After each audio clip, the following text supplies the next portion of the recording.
sommes jeudi 22 janvier, février. 22 février.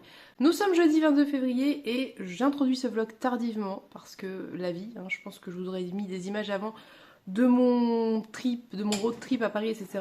Mais j'ai pas eu le courage de filmer quand j'étais chez ma mère parce que c'était les vacances et voilà. Donc c'est pas grave, je vais rattraper aujourd'hui, je vais vous parler des lectures que j'ai terminées en ce début de semaine. Et puis voilà, je vais essayer d'être assez concise.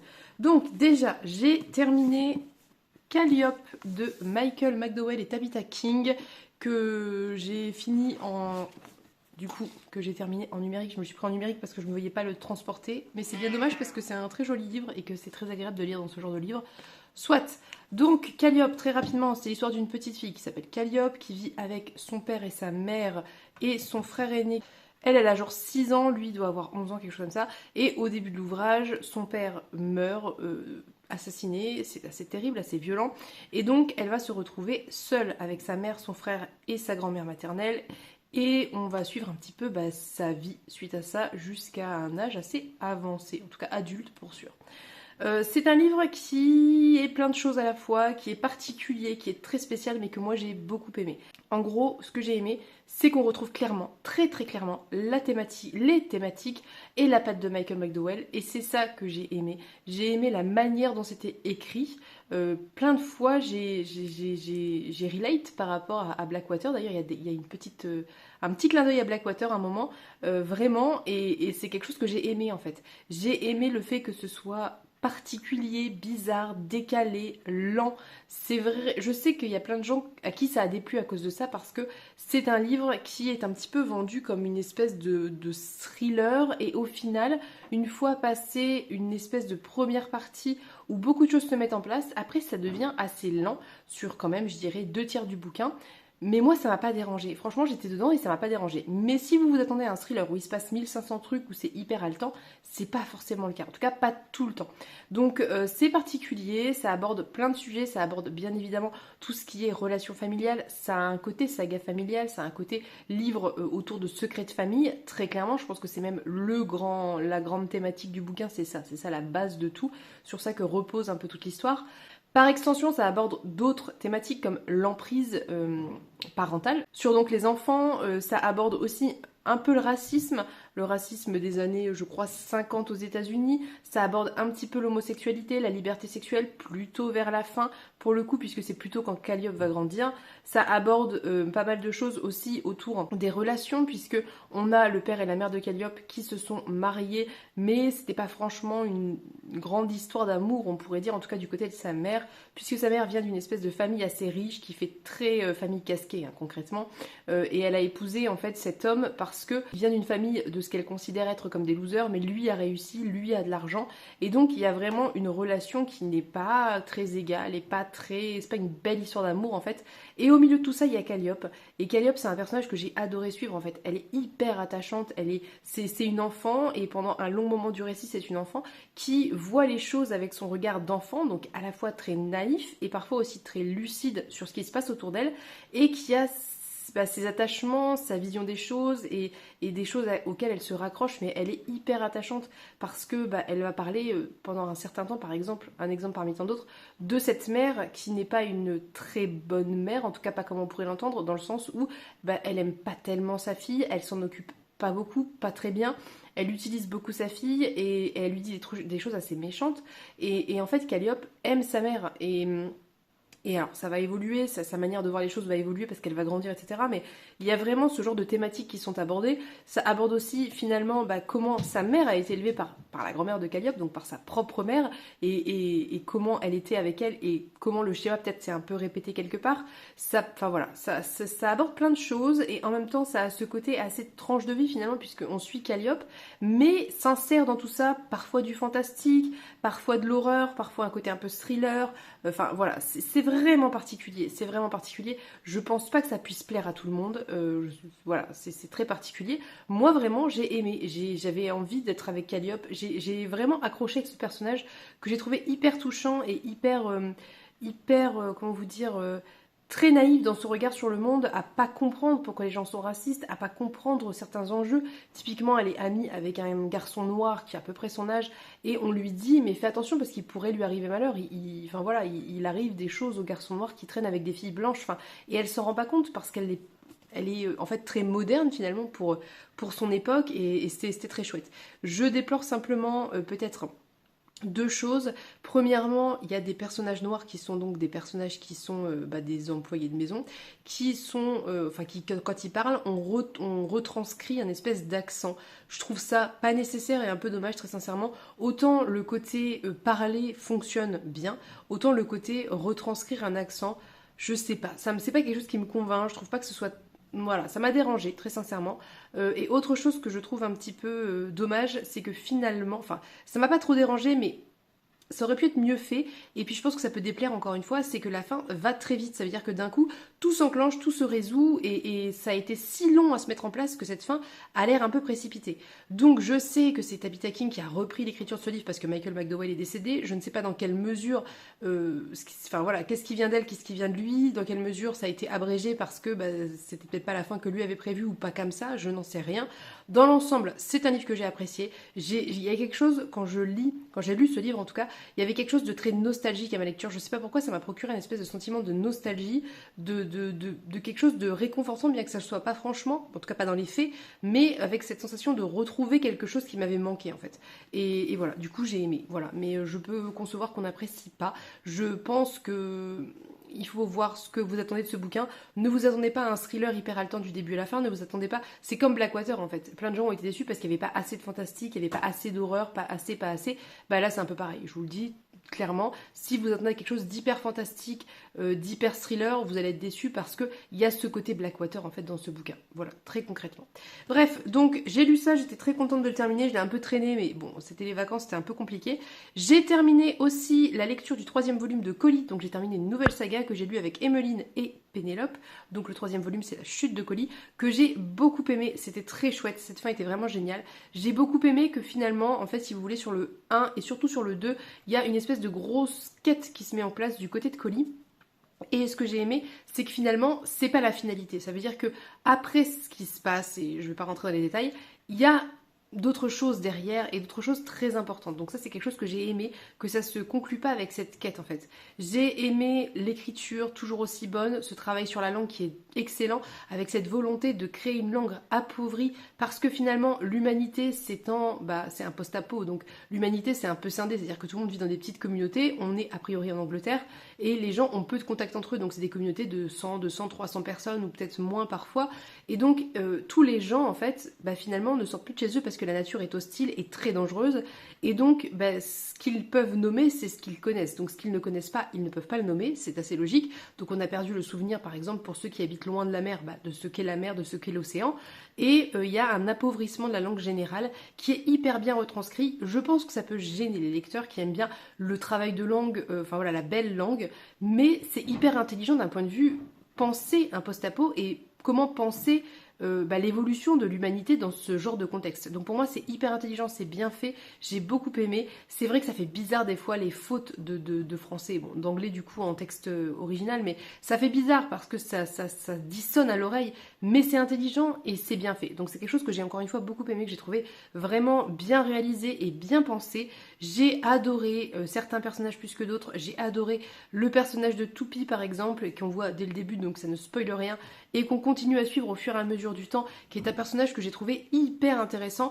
Et j'ai adoré aussi finalement les personnages qui gravitaient autour d'elle, parce qu'il y avait cette vieille génération de remparts, donc c'est un peu la base de l'histoire, c'est la saga Rempart, donc ça veut dire ces gens qui ont accès à des techs qui viennent du passé, mais qui sont pour eux finalement des connaissances perdues, donc on sait les utiliser, mais on ne sait pas les reproduire, donc qui permet de défendre et protéger le village, et donc qui crée une espèce de caste un petit peu supérieure, et j'ai trouvé que c'était intéressant en fait de voir l'évolution de cette espèce de vieille mentalité qui se confronte au renouveau et à des choses qui arrivent et qui se passent et qui doit se renouveler, parce qu'il y a un moment où il faut choisir entre survivre et faire survivre le village, ou ses privilèges. Je trouvais que c'était très bien abordé, très bien fait. Je trouve que M.R. Carré, de manière générale, dans tous les romans que j'ai lus de lui, abordait très bien ces thématiques-là de pouvoir ou de privilèges. C'est quelque chose qu'il fait très bien, c'est très très bien pensé. J'ai adoré Toupie parce que Toupie, en fait, elle est pour moi un peu la figure de ce renouveau et c'est quelque chose que j'ai trouvé très intéressant, très bien mené. C'est un personnage qui fait pour moi les bons choix, qui a les vraies bonnes intentions et qui met tout en place pour arriver à ses fins sans s'accaparer finalement le succès, sans s'accaparer les privilèges. Enfin voilà, je veux pas trop en dire, mais c'est un personnage que j'ai beaucoup aimé, que j'ai adoré suivre, vraiment. J'ai beaucoup aimé un autre personnage qui s'appelle John, qui va pour moi faire figure de l'homme nouveau, l'homme qui devrait être un modèle pour les hommes de manière générale à notre époque à nous, parce que c'est un personnage masculin qui va être qui n'est pas toxique en fait, qui est dans la vraie relation et qui est dans le vrai, je sais pas comment vous dire ça sans vous spoiler, mais en gros il est capable de s'effacer par rapport aux femmes si les femmes ont de meilleures idées que lui, il est capable de soutenir les femmes qui sont meilleure que lui pour certaines choses ou plus forte que lui pour d'autres. C'était un très bon personnage. J'ai beaucoup aimé ce personnage. Je trouve que M.R. Carré l'a très bien fait parce qu'il est très secondaire, mais en même temps, c'est un pilier pour plein de choses et je pense vraiment que c'est pour moi un homme nouveau. C'est-à-dire, c'est vraiment les hommes qu'on devrait retrouver aujourd'hui. Ça veut dire des individus capables de remettre en question leurs privilèges d'homme et de s'intéresser au bien commun et peu importe le genre de la personne en face de lui. Et voilà. Ça aborde aussi un petit peu les questions de transidentité. Je sais pas si c'est pas maladroit par moment. C'est possible que ça le soit puisque je ne pense pas qu'M.R. Carré soit directement concerné. Mais ça pose quand même des questions. Et c'était intéressant parce qu'on va avoir deux personnages qui sont transgenres. Donc on a une femme et un homme transgenre et en fait ça va poser aussi la question de si vous pouvez faire une transition complète, est-ce que vous voulez le faire? Et il y avait deux visions de tout ça qui étaient différentes et qui étaient intéressantes. Je vous parle de ça, c'est anecdotique, c'est pas le cœur de l'histoire, mais ça existe et c'était intéressant je trouve. Et c'est bien que ce soit là et c'est bien que on ait des personnages différents avec différentes façons de vivre, de penser et d'exister dans des romans qui ne parlent pas de ça en fait. C'est pour moi hyper important et la base. Donc bref, j'ai beaucoup aimé cette conclusion, c'était très chouette. J'étais triste de les quitter, mais en même temps c'était vraiment très satisfaisant parce que la fin était... J'ai vraiment aimé la fin en fait, j'ai vraiment beaucoup aimé cette fin. J'ai trouvé qu'elle était assez surprenante, je m'y attendais pas franchement, pas comme ça, et c'est très chouette. Donc je vous recommande la saga Rempart, qui est de la très bonne SF, très bon post-apo, enfin vraiment génial. J'aime beaucoup l'écriture de M.R. Carré, je trouve qu'il a vraiment ce truc et cette capacité à vous emmener et à vous accrocher. Je sais que le début de colis est un petit peu long, le tome 1 est un petit peu long. Certains se sont un peu arrêtés là parce que c'était trop long à mettre en place, mais c'est vraiment tellement bien ensuite. Je pense qu'il faut prendre le temps de se plonger dans cet univers qui est à la fois très différent de ce qu'on connaît, mais qui repose finalement quelque part sur des choses que nous on connaît parce que c'est du post-apo. Donc voilà, bref, c'était très chouette, j'ai beaucoup aimé. J'ai aussi terminé l'écoute, pour le coup, du tome 1 d'Hunger Games, qui était un des 12 livres conseillés par 12 amis, que j'ai beaucoup aimé, vraiment très chouette lecture. Je vais pas m'étendre sur Hunger Games, tout le monde connaît, je pense, à défaut de nom, moi je connaissais aussi, enfin j'avais vu les films, donc je savais à peu près où j'allais en écoutant ce tome 1, mais j'ai été très agréablement surprise parce que j'ai trouvé que c'était hyper bien écrit, et j'ai trouvé surtout, et c'est ce que je déplorais beaucoup dans l'absolu, que l'autrice arrivait vraiment à créer de réels moments d'émotion forts et sincères, et ça c'est génial, parce que c'est pas si évident que ça en fait. Et j'ai trouvé qu'il y avait des belles émotions, autant au niveau individuel, ou de la famille, etc., de la cellule familiale, quand voilà, il faut se séparer, etc., que en termes de communauté en fait. J'ai adoré ces passages où les communautés soutenaient les tribus, et j'ai trouvé ça beau et fort, et j'ai vraiment accroché en fait. J'ai adoré, j'étais à fond dedans, j'ai beaucoup aimé Katniss. Je comprends pas bien ce qu'on lui reproche parce que pour moi c'est un personnage qui est vraiment, enfin elle a 16 ans, elle est envoyée sur pour les Hunger Games quoi, donc elle sait qu'elle a quand même beaucoup de chances de mourir. J'ai trouvé qu'elle faisait ce qu'il fallait dans la mesure où il faut survivre. Et j'ai pas trouvé qu'elle était malhonnête en fait. J'ai trouvé qu'elle était hyper honnête dans sa démarche, tout en faisant ce qu'il faut. Et j'ai adoré. Moi j'ai trouvé qu'elle était vraiment géniale. J'ai beaucoup aimé ce personnage, je l'ai pas du tout trouvé agaçante. Elle a évidemment des moments de doute, de questionnement, et il y a des un peu des choses discordantes par rapport au personnage de Pita, évidemment, mais elle est sincère, elle veut pas lui faire de mal, elle veut pas se jouer de lui, elle veut leur sauver la vie à tous les deux, et pour moi elle fait ce qu'il faut, et elle est assez claire finalement, et ça m'a pas choquée en fait. Et j'ai beaucoup aussi aimé Pita pour le coup, que je trouve je trouve que c'est un personnage très intéressant, un personnage masculin très intéressant, parce que lui aussi c'est un bon personnage masculin qui n'est pas toxique et qui respecte plein de choses par rapport à Katniss et qui est positif, c'est un bon personnage et j'étais très contente. J'aime beaucoup l'univers, j'ai beaucoup aimé la manière dont les jeux se déroulaient, j'ai trouvé que c'était ni trop long ni trop court, enfin vraiment très chouette écriture, très chouette rythme, les personnages hyper intéressants, les enjeux aussi très intéressants, même si je savais où ça allait, j'avais envie de continuer. D'ailleurs j'ai attaqué l'écoute du deuxième volume parce que j'ai envie de lire cette trilogie dans la foulée, en tout cas de l'écouter. Donc j'étais très contente de l'avoir découvert, j'étais très contente qu'on m'ait poussé à le faire parce que j'avais des a priori. Par contre, je tiens à souligner, pour celles et ceux qui soit l'auraient oublié, soit ne le sauraient pas, que Katniss est un personnage qui n'est pas blanche. A priori, c'est un personnage noir. On ne donne pas plus de précision, mais on sait qu'elle est noire. Et donc, je déplore fortement que finalement, on ait choisi un personnage blanc pour la représenter. Je trouve ça vraiment dommage. Du coup, moi, personnellement, je me suis représenté le personnage de Katniss dans ma tête comme l'actrice Zendaya. Voilà, je ne sais pas pourquoi dans ma tête, c'était elle, c'était parfait. Donc pour moi, Katniss, sachez que visuellement, quand vous dites Katniss, ce n'est pas machin Lawrence qui apparaît, c'est Zendaya. Voilà. Donc bref, c'était très chouette. J'ai beaucoup aimé, j'étais très contente, j'ai hâte de continuer. Je vous en reparlerai quand ce sera fait. Voilà pour le point lecture. J'espère que c'est pas trop rapide. Je pense que je vous aurais quand même donné à peu près la teneur de ce que j'ai pensé des bouquins. On y reviendra si vous le souhaitez. Comme toujours, dites-moi en commentaire si vous trouvez que j'ai été trop rapide et que peut-être je peux ajouter des choses ou si vous avez des questions. J'ai repris la lecture de Silo, je vais pas beaucoup avancer, mais je suis dans la mise en place un petit peu de, voilà, l'espèce de première mise en place avec ce shérif qui veut sortir, etc. Donc c'est très chouette, je suis assez dedans, j'ai envie de continuer, mais en numérique, je suis aussi sur If We Were Villains de M.L. Rio, que je lis du coup en anglais, en VO, et c'est vrai que hier, j'ai eu beaucoup de train et j'ai lu ce bouquin. J'ai lu que ce bouquin hier. Bon, alors après, c'est difficile parce qu'avec 2 enfants à surveiller, même si on est dans le coin jeu du train, etc., bon, j'étais pas à fond. Mais qu'est-ce que j'ai été lente. Et pourtant, c'est pas difficile, la langue est pas très difficile. En tout cas, j'aime beaucoup ce début. Je pense que je vais reprendre, du coup, vous avez vu, mon frère m'a offert la version française. Je pense que je vais reprendre certains passages que j'ai lus dans le train et où je ne suis pas sûre d'avoir saisi parce que j'étais peut-être pas assez concentrée en VF pour être sûre de bien poser les enjeux, parce que là, c'était vraiment l'installation et il faut que je puisse être sûre de mes bases. Et puis peut-être reprendre aussi, comme je vous l'avais dit, les citations de Shakespeare pour bien caractériser les personnages, puisqu'a priori c'est ces citations qui permettent la caractérisation des personnages, si j'ai bien compris. Donc c'est ce que je vais faire, mais en tout cas j'aime beaucoup, pour le moment je suis à fond dedans, je trouve ça très chouette, c'est assez fluide, c'est assez intéressant, c'est une très bonne Dark Academy en fait.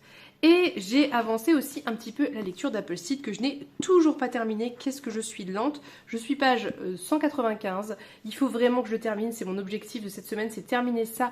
Et j'aimerais bien terminer Silo tant que j'y suis. Je dois aussi lire d'autres trucs, mais ça en priorité vraiment. Celui-ci c'est ma priorité. Parce que j'aimerais bien en fait attaquer le Octavia Butler qui est sorti la semaine passée, que j'ai reçu de la part du coup du Diable Vauvert, mais soit. En tout cas, ça c'est toujours aussi intriguant et mystérieux. C'est très particulier. Très très particulier et je pense vraiment qu'il faut s'accrocher jusqu'au bout pour avoir la compréhension finale. Je pense que les chapitres et les points de vue jouent sur la temporalité. J'en suis pas sûre, mais je pense qu'on joue sur la temporalité. Donc je pense que c'est sur la fin qu'on a la compréhension de tout ce qu'on lit. Mais en tout cas, c'est très intéressant, c'est très particulier. En fait, c'est assez mystérieux, c'est assez mystique, ça vous emporte. Et ça se lit très bien tout en étant pas si évident. En fait, c'est le paradoxe de ce bouquin, c'est qu'il se lit très bien. Je trouve, hein, vraiment, quand je lis quoi, mais c'est pas si évident que ça en fait. Et faut passer d'un point de vue à l'autre et se remettre à chaque fois, recalibrer son cerveau pour se remettre dans l'espèce de micro-univers dans lequel on est à chaque fois. Mais c'est très chouette, c'est très perturbant, mais c'est très intéressant. Donc maintenant que je suis pratiquement à la moitié, je pense que vraiment ce soir c'est ce que je vais lire. Je vais essayer de le terminer le plus rapidement possible pour vous en reparler parce que c'était mon intention à l'origine la semaine passée. Mais bon voilà, ça s'est pas fait. En tout cas, je vais essayer de terminer ça ce soir. Parce qu'encore une fois, je suis très curieuse de savoir où ça va. Parce que c'est très très spécial. Voilà, c'est tout pour ces 2 jours que vous avez... Enfin, 3 jours du coup que vous avez manqué, mais hier il s'est pas passé grand chose. Donc je vais aller filmer d'autres choses parce que j'ai d'autres choses à filmer. J'ai reçu plein de colis. Et je vous reprendrai demain pour vous faire un point en espérant que j'ai terminé Appleseed. Je vous fais des bisous, on se dit à demain. Coucou, on se retrouve, nous sommes samedi, je n'ai pas filmé hier, c'est la catastrophe. Cette semaine est une catastrophe, hein. J'ai oublié de poster la vidéo d'hier, je sais pas pourquoi, j'ai oublié qu'on était vendredi, j'ai oublié de la monter, de la poster, je m'en suis rendu compte à minuit. Et j'ai rien filmé pour ce vlog, enfin j'ai rien filmé, j'ai quand même parlé, mais bon, c'était pas très au fil, c'est pas trop un vlog quoi. Bref, c'est pas grave, cette semaine ça sera comme ça, de toute façon je ne peux plus rien y faire, donc je vais vous faire un point lecture, je vais clôturer et je vais reprendre un rythme à peu près normal. Normalement j'ai un nouveau micro, normalement le son est mieux, donc dites-moi si pour vous c'est mieux ou pas. J'en ai repéré un beaucoup mieux, mais il est un peu plus cher, donc je pense que je vais attendre un petit peu avant de me le prendre, mais j'aimerais bien essayer autre chose parce que j'ai l'impression que c'est quand même pas ouf. Parce que on est sur un micro qui est en prise jack et là l'autre micro que j'ai vu ça serait sur la prise USB-C et je pense que ça serait mieux, je pense que la qualité serait mieux, je pense que la qualité du micro est meilleure de base, mais dites-moi si déjà ça c'est pas trop mal, si ça passe mieux, si on m'entend mieux, s'il y a moins de bruit de fond, normalement c'est l'objectif.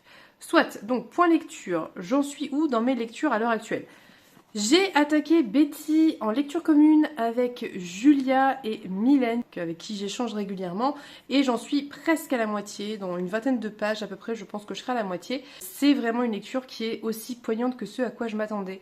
C'est hyper dur, c'est hyper violent, c'est plein de trigger warning, je vous le dis, c'est vraiment très violent. C'est violent psychologiquement, physiquement, enfin c'est violent à tous les niveaux. On est épargné, enfin quand je dis on, nous lectrices, on n'est pas épargné, mais alors autant vous dire que Betty c'est l'horreur, sa famille, enfin pas qu'elle en fait, hein.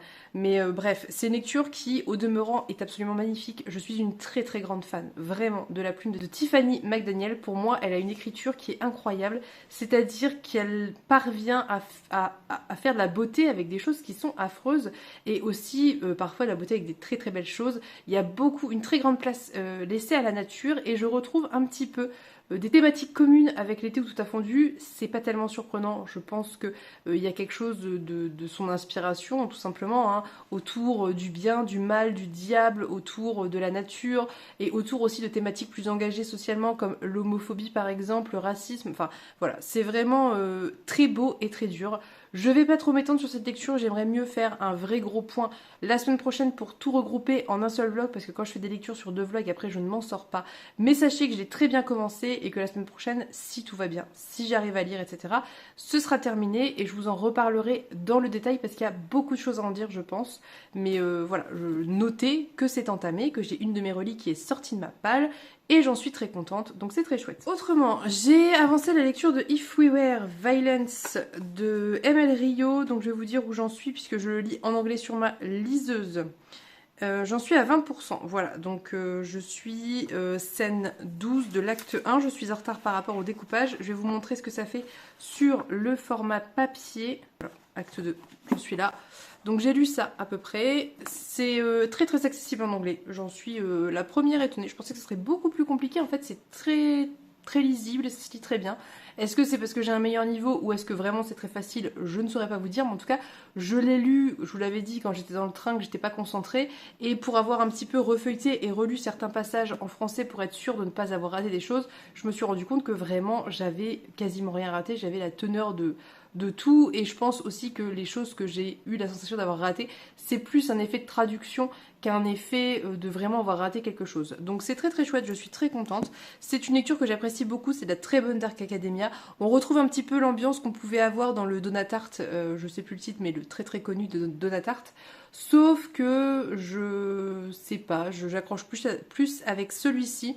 Donc écoutez, voilà, je vais le continuer. Là, on est vraiment dans l'installation, c'est-à-dire que je vous ai raconté très rapidement, mais on a le prologue où le fameux personnage principal est à la fin de sa peine de prison et il raconte ce qu'il s'est passé avant que ça se passe, donc le fameux meurtre de ce protagoniste, et il commence un petit peu aux prémices, ça veut dire avant que le meurtre arrive, il installe un petit peu tous les personnages, les caractéristiques, etc.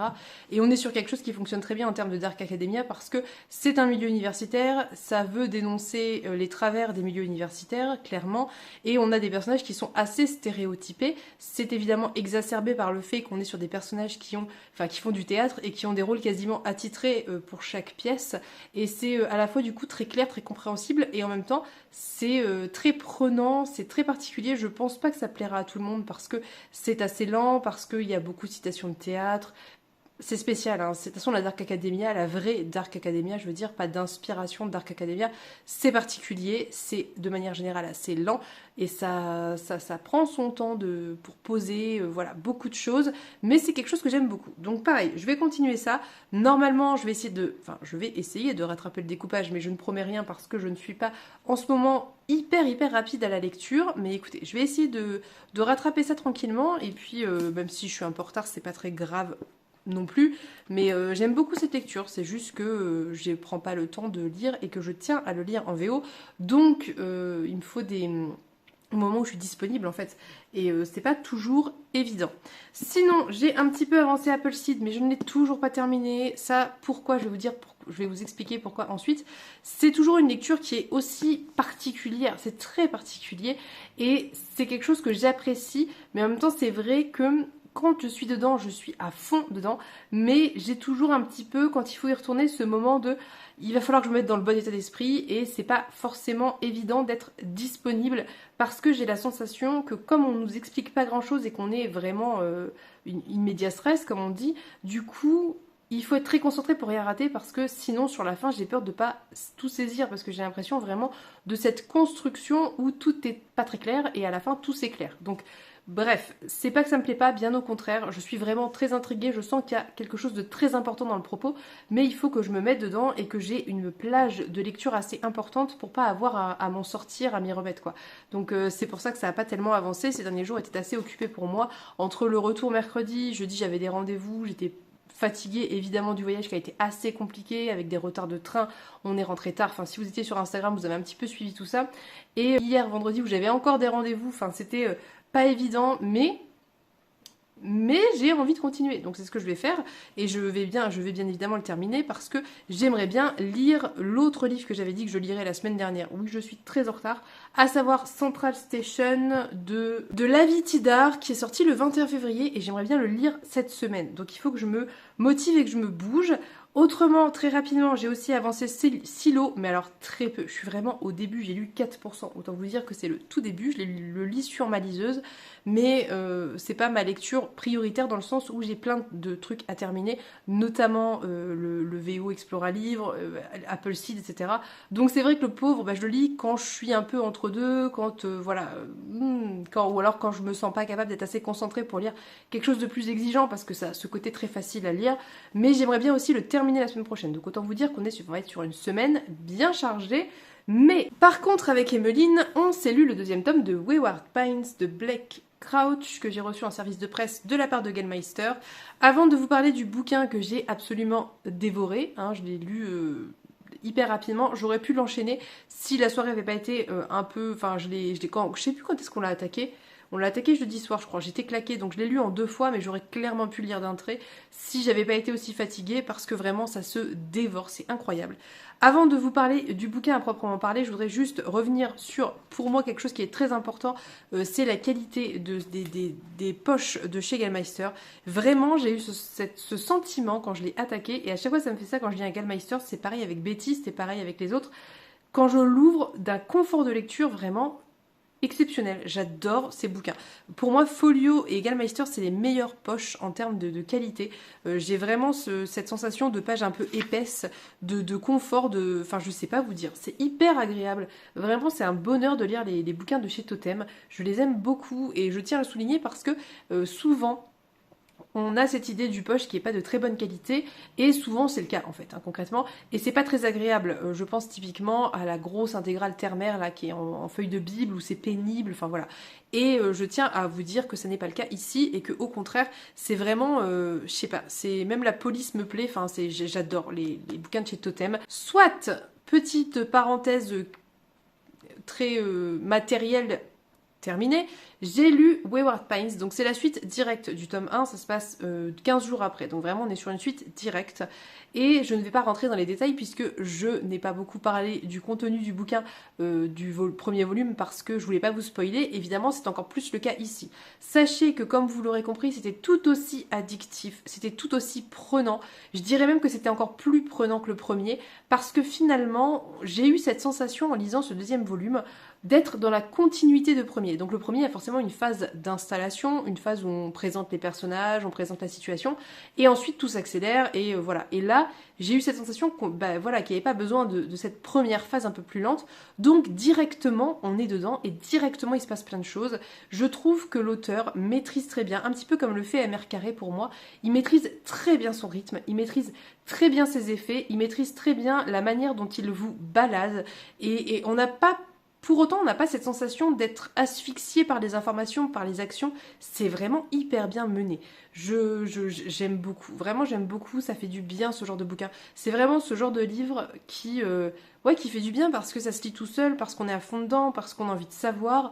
J'aime beaucoup les petits questionnements qu'il y a autour de problématiques en fait hyper intéressantes. Je pense notamment à, comment vous dire ça sans vous spoiler, je pense à certaines thématiques qui sont abordées avec pas mal d'intérêt, c'est-à-dire finalement un peu la toute-puissance, le pouvoir en fait, le fait d'avoir le pouvoir avec un grand P, la toute-puissance d'un humain sur d'autres vies humaines. Je trouve ça hyper intéressant comment c'est mené. J'aime beaucoup aussi un certain questionnement autour de la place de l'humanité sur la Terre et sur comment on se voit comme le centre du monde et peut-être que voilà. Et c'est des questionnements qui rejoignent beaucoup celle qui a tous les dons de MR Carré, et j'aime beaucoup ça. Je trouve ça très chouette parce que c'est assez subtil, c'est pas le cœur du... Enfin, c'est pas le cœur, c'est le cœur du propos, mais c'est pas martelé, c'est vraiment un page-turner en fait. On y voit ce qu'on veut y voir. On peut y voir juste une très bonne lecture qui se lit toute seule, on peut y voir des questionnements sous-jacents, c'est quelque chose que moi j'aime beaucoup, et vraiment je l'ai dévoré, c'était génial, j'étais à fond dedans. Et j'ai réussi à être surprise en fait, alors que a priori on pourrait se dire mais enfin tout est prévisible, et en fait il y a des choses prévisibles évidemment, mais il y a plein de choses surprenantes. La manière dont réagissent les personnages est surprenante. Enfin il y a vraiment, c'est très très bon en fait. C'est une très juste mesure entre ce à quoi on s'attend, ce à quoi on ne s'attend pas, et c'est bien fait, c'est bien mené. Enfin c'est vraiment une très chouette lecture. Je ne saurais pas quoi vous en dire d'autre, sincèrement, parce que je pense que c'est ce genre de livre qu'il faut vraiment absolument découvrir sans trop en savoir et sans trop avoir d'attente. Je vous le redis malgré tout, moi je n'ai pas vu Twin Peaks, je ne connais pas Twin Peaks, mais je sais que ça a été un peu marketé comme quelque chose qui a rapport avec Twin Peaks en termes d'ambiance ou d'histoire, je ne sais pas trop. Et on m'a dit, des gens qui ont vu Twin Peaks et qui ont lu ça, m'ont dit qu'il fallait pas non plus trop comparer, pas trop s'attendre à ça, parce que c'était pas franchement pareil, qu'il y avait quelque chose, une idée commune, mais que c'était pas trop ça. Donc si vous êtes un gros fan de Twin Peaks, n'y allez pas en vous attendant peut-être à quelque chose de très ressemblant, parce qu'a priori c'est pas le cas. Encore une fois, moi j'en sais rien, je n'ai pas vu cette série, vous savez que moi et les séries, voilà, ça fait un bout de temps que j'ai pas regardé de série, donc je ne sais pas vraiment, mais en tout cas moi je le prends pour ce que c'est, et c'est quelque chose que j'adore, que je trouve génial, haletant, prenant, où on n'a pas envie de le poser, on veut juste savoir où ça va aller, et c'est toujours surprenant. Enfin, je sais pas vous dire, la cruauté, la bêtise humaine arrive toujours à vous surprendre, et c'est assez génial.